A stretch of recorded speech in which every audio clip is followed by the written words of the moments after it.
అందరికీ నమస్కారం.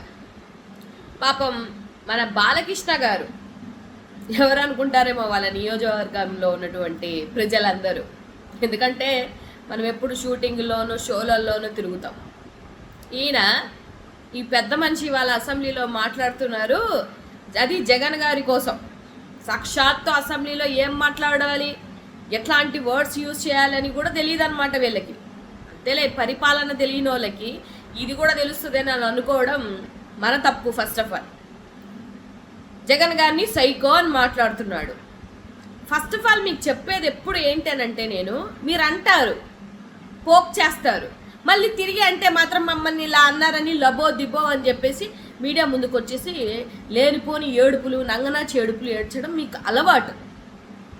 నిజమే, జగన్ గారు సైకోనే. ఎందుకనంటే మనం ఒక ప్రొడ్యూసర్ని పేల్చి తుపాకీతో పేల్చేసినప్పుడు పాపం ఆ రోజు అప్పుడు ఉన్నటువంటి రాజశేఖర్ రెడ్డి గారికి రాజకీయం చేయడం చేతగాలే. దాన్ని మళ్ళీ ఆయన సీఎం అయ్యాక కంటిన్యూ చేద్దామని పాపం జగన్మోహన్ రెడ్డి గారికి కూడా చేత అవ్వలేదు.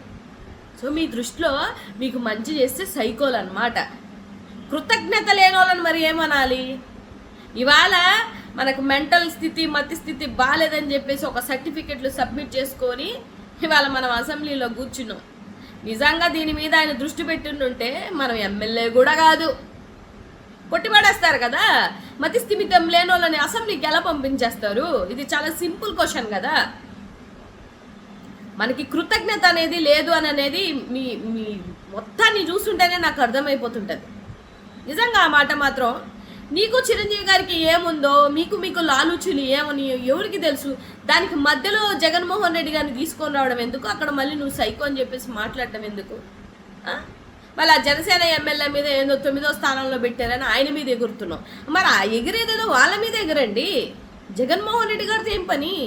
మీరు రియల్ హీరో, జగన్మోహన్ రెడ్డి గారు రియల్ హీరో, అది అందరికీ తెలుసు.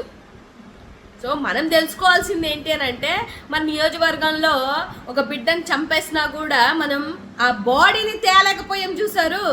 అది మన కెపాసిటీ.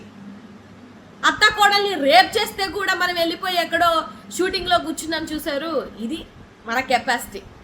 అంతేకాకుండా ఇవాళ రాష్ట్రంలో ఇంతమంది అగత్యాలు జరుగుతుంటే మీరు మహిళలకి ఇచ్చేది అయితే కనిపిస్తే కడుపన్న జాల ముద్దన్న పెట్టాలని చెప్పేసి మీరు ఏమంది ఎమ్మెల్యేలు ఈ రాష్ట్రాన్ని పరిపాలించే వాళ్ళు మా కర్మ. మీరు వచ్చి మళ్ళీ జగన్మోహన్ రెడ్డి గారిని అంటుంటే మేము వింటూ కూర్చుంటాం అనుకుంటున్నారా? కాస్త బాలకృష్ణ గారు నోరు అదుపులో పెట్టుకోండి. ఎందుకనంటే మీరు అనలేదనుకోండి ఇక్కడ నుంచి ఏ కౌంటర్స్ రావు. మీరు అన్నారనుకోండి మా నాయకుడిని అంటే డెఫినెట్గా మా దగ్గర నుంచి కౌంటర్ వస్తుంది. మీరు పరిపాలించండి. మీరు పరిపాలిస్తే ఎవరు మిమ్మల్ని ఏమనరు. మీకు అది చేత కాదు, అనవసరంగా పోగు చేసుకుంటున్నారు. ఈయన మాట్లాడేటువంటి మాటలు ఒక ఎక్స్ ముఖ్యమంత్రిని కరెక్ట్ అంటున్నాడు ఆయన. RRR ఆయన ఇంకో పెద్ద మనిషి. సో కాస్త మీరు అసెంబ్లీలో ఏం చేస్తున్నారు? మీ ఎమ్మెల్యేలు ఫోన్ చేసి పిలిపించుకుంటున్నారు అంటారు. రండ్రా బాబు అసెంబ్లీలో కూర్చోండి అని చెప్పేసి మీరే పిలుచుకుంటున్నటువంటి పరిస్థితులు. జోక్గా ఉంది, అది అసెంబ్లీలాగా ఎవరికి లేదు. అందుకని విచ్చలవిడిగా మాట్లాడటం కాస్త తగ్గించుకొని, అందులో జగన్మోహన్ రెడ్డి గారి కోసం మాట్లాడేటప్పుడు కాస్త నోరు అదుపులో పెట్టుకొని మాట్లాడితే బాగుంటుందని. ఎందుకంటే మీరు ఆయన అన్నారనుకోండి ఇక్కడ 1,32,00,000 మంది మనోభావాల్ని దెబ్బతీస్తారు. అది మీరు మర్చిపోతారు. సో కాస్త మీరు హుందాతనంగా బిహేవ్ చేయండి. ఫస్ట్ మీరు ఎమ్మెల్యేలు కదా, ఏదో జనాలు మిమ్మల్ని గెలిపించారు, మీరు ఎమ్మెల్యేలు కదా. మీరు మీ అసెంబ్లీలకి ఏం చేయకపోయినా కూడా మీరు ఎమ్మెల్యేలే. కానీ హుందాగా బిహేవ్ చేసి నోరు అదుపులో పెట్టుకొని, ఒకవేళ మీ మతి స్థిమితం బాగాలేదని తెచ్చుకున్న సర్టిఫికేట్కి రెన్యువల్ టైం ఏమన్నా వచ్చిందేమో చూసుకొని అది రెన్యువల్ చేసుకొని ఈసారి నుంచి మీరు అసెంబ్లీకి వెళ్ళాలని నేనైతే మనస్ఫూర్తిగా కోరుకుంటాను.